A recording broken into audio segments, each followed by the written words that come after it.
امان اللہ، یہ جو ایک حدیث ہے بخاری شریف کی حدیث ہے، حدیث نمبر 111، اس میں راوی کہتے کہ میں نے علی رضی اللہ عنہ سے کہا کہ کیا آپ کے پاس کوئی الگ سے کوئی بات، کوئی چیز، کوئی علم ہے؟ فرمایا نہیں، مگر جو اللہ کے کلام میں ہے وہ میرے پاس بھی ہے، آپ کے پاس بھی ہے۔ او فہم اوتیہ رجل مسلم، یا وہ سمجھ جو کسی مسلمان بندے کو دی جاتی ہے، من عند اللہ۔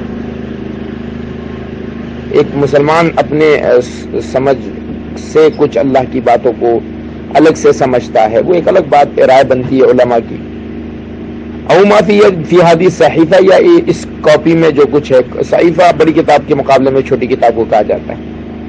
قال قلت فما فی هذه الصحیفہ، میں نے عرض کیا کہ یہ صحیفے میں ہے کیا؟ قال العقل،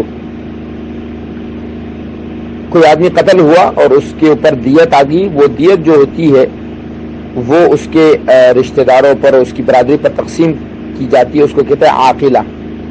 تو اس دیت کی جو ہے وہ تفصیل ہے اس میں، اللہ کے نبی نے بتائی ہے۔ وفکاک الاسیر، اور یہ ہے کہ بھائی قیدیوں کو آزاد کرو۔ ولا یقتل مسلم بکافر، اور یہ کہ کسی مسلمان کو کافر کے بدلے قتل نہیں کیا جائے گا۔ علی رضی اللہ عنہ کے بارے میں بہت ساری باتیں مشہور ہے کہ الگ سے قرآن تھا، الگ سی چیزیں تھی۔ یہ بخاری کی روایت ہے، وہ کتاب جس کی صحت پر پوری امت مجتمع ہے، وہ خود کہتے ہیں کہ ہمارے پاس ایسا کچھ بھی نہیں ہے۔ ہاں، ایک سمجھ ہے جو مسلمان کو اللہ دیتے ہیں، اور آپ جب اللہ سے قریب ہوتے ہیں، میری اور آپ کے بیچ کی راز کی باتیں وہ ہو سکتی ہیں کیونکہ آپ کا مجھ سے تعلق ہے، لیکن اللہ نے کسی کو کچھ اور قرآن کے علاوہ دیا ہے، ایسی کوئی بات نہیں ہے۔